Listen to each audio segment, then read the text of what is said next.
Fue a entregar una comida en la zona lujosa de su ciudad y descubrió que su papá tenía otra familia. Le contó a su mamá, pero ella no le creyó, insistiendo que su esposo era un hombre honorable. Hola mis amigos, bienvenidos a Recuerdos de Anastasia. Espero que disfruten de esta historia. Ana pedaleaba con determinación, su uniforme de repartidora desgastado por las horas de trabajo. Mientras ajustaba el auricular en su oído, escuchó las indicaciones de su próxima entrega, una dirección en una zona que solo había visto en las películas. ¿Qué clase de persona pide comida aquí?, murmuró, intrigada, mientras zigzagueaba entre el tráfico. Las calles cambiaron de repente. Las banquetas rotas dieron paso a aceras perfectamente alineadas con árboles bien podados. Las casas, enormes y rodeadas de jardines impecables, le provocaban una mezcla de curiosidad y desconcierto. Detuvo su bicicleta frente a un portón negro con detalles dorados. El número coincidía. Tocó el timbre, y una voz masculina respondió al intercomunicador. ¿Quién es? Entrega de comida, señor. El portón se abrió lentamente, revelando un camino de piedra que conducía a una elegante casa blanca con columnas imponentes. Ana ajustó su mochila y caminó con pasos inseguros hasta la puerta principal. Antes de que pudiera tocar, la puerta se abrió, y ahí estaba él, su padre, Roberto. Ana parpadeó varias veces, como si su mente intentara convencerse de que era una ilusión. Roberto llevaba una camisa que ella nunca había visto. Sus ojos reflejaban sorpresa y una incomodidad palpable. Pero fue la voz infantil detrás de él lo que congeló el aire a su alrededor. «Papá, ¿quién es?», preguntó una niña de cabello castaño y rizado, asomándose desde el marco de la puerta. El mundo de Ana se detuvo.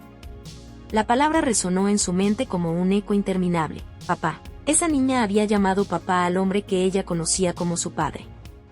«¿Qué está pasando aquí?», preguntó Ana, sin poder controlar el temblor en su voz. Sus manos se apretaron alrededor de la bolsa de comida que aún sostenía. Roberto reaccionó rápidamente, cerrando la puerta detrás de él para que la niña no pudiera escuchar. Su rostro, una mezcla de desesperación y autoridad, se inclinó hacia ella. «No es lo que parece, Ana». «¿No es lo que parece? ¿Qué haces aquí? ¿Quién es esa niña?». Roberto exhaló, nervioso.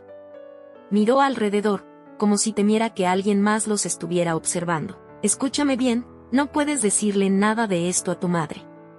Esto es complicado. No es asunto tuyo». «¿Complicado? Esa niña te llamó papá». Ana levantó la voz, sus emociones desbordándose. Roberto dio un paso hacia ella, su tono cambiando de suplicante a amenazante. «Ana, si quieres evitarle un dolor innecesario a tu madre, te quedarás callada. Esto no tiene por qué afectar tu vida ni la de ella». Ana retrocedió, sintiendo como el suelo bajo sus pies se volvía inestable. Las palabras de su padre eran como una daga que desgarraba la imagen que había construido de él. Por un momento, quiso gritar, exigir respuestas, pero las lágrimas que pugnaban por salir la hicieron darse la vuelta. Sin decir nada más, caminó hacia su bicicleta y pedaleó con fuerza, alejándose de esa casa que ahora representaba un abismo entre dos mundos. Ana llegó a casa con el corazón latiendo frenéticamente, como si cada latido le recordara la carga de lo que acababa de descubrir. Al entrar, encontró a su madre, Laura, en la cocina, preparando la cena. La escena parecía sacada de un cuadro familiar perfecto. El aroma de las especias llenaba el aire, y el suave tintineo de los utensilios aportaba una sensación de hogar. Pero para Ana, todo eso ahora era una mentira. «¿Cómo te fue hoy?», preguntó Laura con una sonrisa mientras cortaba verduras. Ana dejó su mochila en el suelo y trató de responder, pero las palabras se atoraron en su garganta. «Bien», murmuró, sin mirarla a los ojos. Laura levantó la vista, notando la rigidez en los hombros de su hija y la falta de brillo en sus ojos. «¿Estás bien? Pareces agotada». Ana asintió rápidamente, demasiado rápido. «Sí, solo fue un día largo. Voy a mi cuarto». Sin esperar respuesta, subió las escaleras y cerró la puerta detrás de ella. Se dejó caer en la cama, abrazando su almohada como si pudiera exprimir de ella algún consuelo. Pero no había forma de escapar. La imagen de su padre, de pie en esa puerta junto a una niña que lo llamaba papá, era como un tatuaje en su mente. A la mañana siguiente, Ana intentó evitar a Roberto, pero no tuvo suerte. Él estaba sentado en la mesa del comedor, leyendo el periódico como si nada hubiera pasado. Su actitud despreocupada la enfureció, pero también la llenó de confusión. ¿Cómo podía actuar con tanta normalidad después de lo que había hecho? Cuando sus miradas se cruzaron, Ana sintió un nudo en el estómago. Roberto bajó el periódico y, sin mostrar ni rastro de culpa, le sonrió. «Buenos días, hija. ¿Dormiste bien?» Ana apretó los labios, incapaz de responder. Le parecía increíble que él tuviera la audacia de fingir que todo estaba bien. Se sirvió un vaso de agua y salió de la cocina antes de que las palabras que guardaba en su interior estallaran como una tormenta. Durante el resto del día, Ana luchó contra un torrente de emociones. Quería contarle todo a su madre, pero las palabras de Roberto resonaban en su mente. «No digas nada. Esto no tiene por qué afectarte». ¿Cómo podía mantenerse en silencio cuando su familia vivía en una mentira? Esa noche, mientras Laura lavaba los platos, Ana la observó desde la puerta de la cocina. Su madre tarareaba una canción, ajena al huracán que rugía en el interior de su hija. Finalmente, Ana se armó de valor. «Mamá, necesito hablar contigo». Laura se giró, secándose las manos con un paño. «¿Qué pasa, cariño? Pareces preocupada». Ana tragó saliva, sintiendo que las palabras eran piedras que debía expulsar de su garganta. «Es sobre papá, lo vi ayer en una casa. Había una niña allí, y ella lo llamó papá». La expresión de Laura cambió. La calma en su rostro fue reemplazada por una mezcla de incredulidad y alarma. «¿Qué estás diciendo, Ana? ¿Qué clase de tontería es esa?» «No es una tontería. Fui a entregar comida a una casa en una zona lujosa, y él estaba allí». Esa niña, Ana sintió como su voz se quebraba, esa niña lo llamó papá, mamá. Laura frunció el ceño, negando con la cabeza. «Eso no tiene sentido. Debe haber una explicación. Seguramente malinterpretaste algo». «No lo malinterpreté», exclamó Ana, sintiendo la desesperación apoderarse de ella. «Él me vio, y lo confronté. Me dijo que no te dijera nada». Laura cruzó los brazos, visiblemente molesta. «Ana, estás exagerando. Tal vez estaba en esa casa por trabajo, o era algo completamente diferente. No puedes venir a decir cosas así sin pruebas». «¿No me crees?» Ana sintió las lágrimas arder en sus ojos. No es que no te crea, Ana, pero esto que estás diciendo es grave. ¿Cómo puedes acusar a tu padre de algo así sin pruebas concretas?» Ana quiso insistir, gritar, convencerla, pero el muro de negación en el rostro de su madre era impenetrable. «Olvídalo», susurró finalmente, y salió de la cocina antes de que Laura pudiera decir algo más. Esa noche, Laura no pudo dormir. Las palabras de Ana resonaban en su mente, entrelazándose con recuerdos que, en su momento, había ignorado, las llamadas que Roberto recibía a deshoras, las reuniones repentinas, las semanas en las que parecía ausente incluso estando en casa. Aunque había defendido a Roberto frente a su hija, una pequeña semilla de duda había germinado en su interior. ¿Y si Ana tenía razón? ¿Y si su vida no era tan perfecta como había querido creer? Una tarde, mientras ordenaba papeles en el estudio de Roberto, encontró un recibo que llamó su atención. Era de una tienda de juguetes, algo completamente fuera de lugar. Ana tenía 18 años, estaba a punto de entrar a la universidad, y no había razón para que Roberto comprara algo en una tienda infantil. Laura sintió una punzada en el pecho, pero guardó el recibo sin confrontarlo. Esa noche, Roberto mencionó que tendría que salir para una reunión de trabajo. Había algo mecánico en su tono, como si las palabras no tuvieran el peso de la verdad detrás. Laura lo observó mientras se ponía su chaqueta, cada movimiento suyo ahora bajo un escrutinio silencioso. Decidió no preguntar, pero algo en su interior le gritaba que debía buscar respuestas por sí misma. A la mañana siguiente, Laura revisó las cuentas bancarias, algo que no solía hacer. Encontró gastos recientes que no podía explicar, cenas en restaurantes exclusivos, compras de ropa y artículos infantiles, y transferencias periódicas a una cuenta desconocida. Su respiración se aceleró mientras intentaba no sacar conclusiones precipitadas, pero su instinto le decía que estaba viendo los rastros de algo mucho más profundo que un simple error. Finalmente, revisó el teléfono de Roberto mientras él dormía. Entre los mensajes encontró uno que la congeló. Era de una mujer llamada Clara. Sofía está emocionada de verte mañana. Gracias por todo lo que haces por nosotras. Sofía. Ese debía ser el nombre de la niña que Ana había mencionado. Laura cerró el teléfono, sintiendo que su mundo comenzaba a desmoronarse.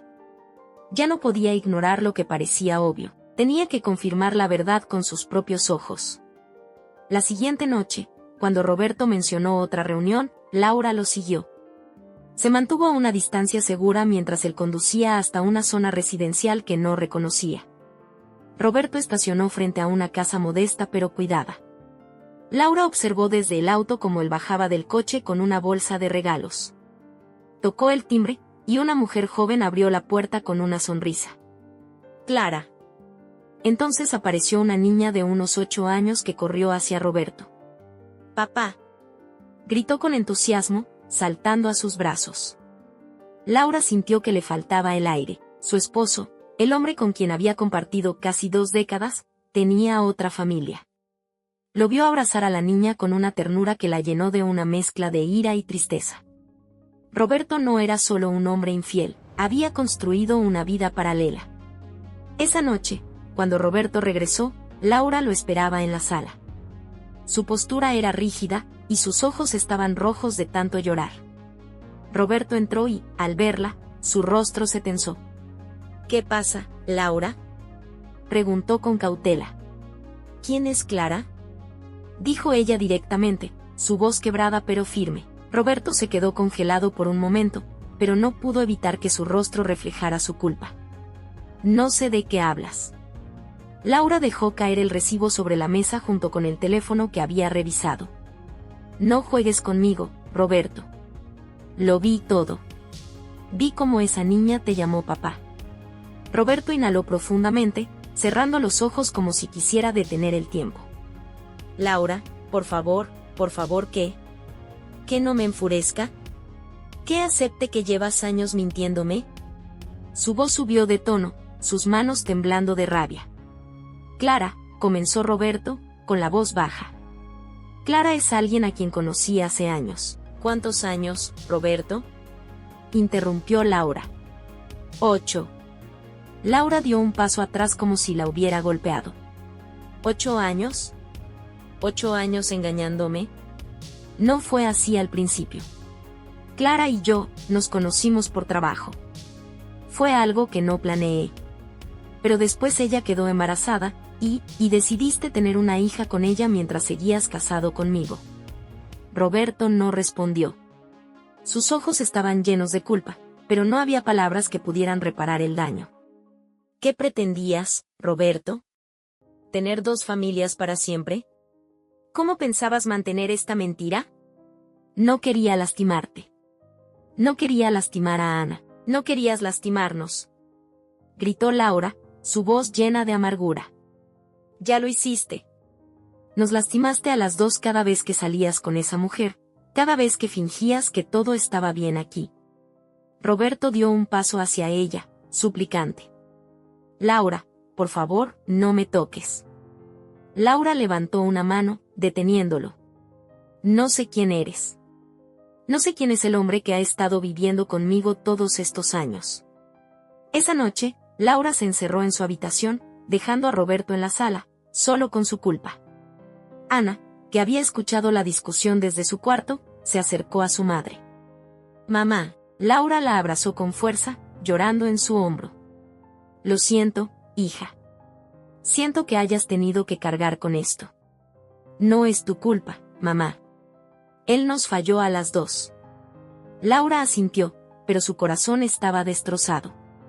La verdad había salido a la luz, y su vida jamás sería la misma. Ahora debía tomar una decisión. Los días posteriores al descubrimiento fueron como un torbellino para Laura y Ana. La casa, antes llena de conversaciones y rutinas familiares, se había convertido en un espacio frío y silencioso. Roberto, consciente de que había cruzado una línea sin retorno, intentó acercarse a ambas, pero sus intentos fueron recibidos con rechazo. Laura sabía que tenía que tomar una decisión, no solo por su bienestar, sino también por el de Ana, quien ya cargaba con el peso de haber sido la primera en descubrir la verdad. Después de noches en vela y lágrimas interminables, Laura se dio cuenta de algo: no podía seguir viviendo en una mentira. Una tarde, Laura llamó a Roberto al comedor. Él llegó con el rostro abatido, como si supiera que las palabras que estaban por venir marcarían el fin de todo. «Roberto, he pensado mucho en esto», comenzó Laura, con la voz temblorosa pero firme. «Pasé años construyendo esta vida contigo, creyendo en el hombre que decía ser. Pero ese hombre ya no existe para mí». Roberto bajó la cabeza, incapaz de sostenerle la mirada. «Lo siento, Laura. Nunca quise que esto terminara así». «Lo siento, no cambia nada», respondió ella, su tono más frío de lo que esperaba. «Le fallaste a nuestra familia, a Ana y a mí. Y aunque no puedo borrar lo que hiciste, sí puedo decidir cómo quiero vivir de ahora en adelante». «¿Qué estás diciendo?» «Estoy diciendo que esto se terminó, Roberto. Quiero que te vayas». La expresión de Roberto se rompió en 1000 pedazos, pero Laura no cedió. Había pasado demasiado tiempo en la sombra de una mentira, y ahora merecía algo mejor, incluso si eso significaba empezar de nuevo. Cuando Roberto empacó sus cosas y se fue, Ana y Laura lo vieron desde la ventana. Ana sintió una mezcla de alivio y tristeza. A pesar de todo, Roberto seguía siendo su padre, pero el respeto que una vez le tuvo se había desmoronado. «¿Estás bien, mamá?», preguntó Ana, colocando una mano en el hombro de Laura. Laura asintió lentamente, las lágrimas cayendo por sus mejillas. «No es fácil, hija. Pero sí estoy segura de que era lo correcto». Ana abrazó a su madre, sintiendo por primera vez en semanas un atisbo de calma. Con el tiempo, Laura y Ana encontraron una nueva rutina. Laura retomó sus estudios, algo que había abandonado años atrás para dedicarse a la familia. Ana, por su parte, comenzó a prepararse para la universidad, con el apoyo incondicional de su madre. Aunque la herida de la traición tardaría en sanar, ambas descubrieron que, juntas, eran más fuertes de lo que pensaban. Empezaron a compartir más momentos, cocinar juntas, salir a caminar, y hablar de sus sueños y planes para el futuro. Roberto intentó mantenerse en contacto con Ana, pero ella le dejó claro que necesitaba tiempo para procesar lo ocurrido. Aunque no cortó la relación con su padre, decidió mantenerla a una distancia que le permitiera protegerse emocionalmente. Un día, mientras Laura y Ana compartían un café en la terraza, Ana rompió el silencio. «¿Crees que algún día podamos olvidar todo esto?». Laura miró a su hija y sonrió con ternura. «No creo que olvidar sea el camino, Ana. Pero sí creo que podemos aprender de ello. Nos mostró quiénes somos realmente y lo que no estamos dispuestas a aceptar en nuestras vidas». Ana asintió, comprendiendo la sabiduría en las palabras de su madre. El pasado había dejado una marca imborrable en sus vidas, pero el futuro estaba lleno de posibilidades. Laura y Ana sabían que el camino no sería fácil, pero lo recorrerían juntas, un paso a la vez, construyendo una nueva vida basada en la verdad, el respeto y, sobre todo, en su inquebrantable amor mutuo. Y así, dejaron atrás las sombras de una mentira para caminar hacia la luz de un nuevo comienzo.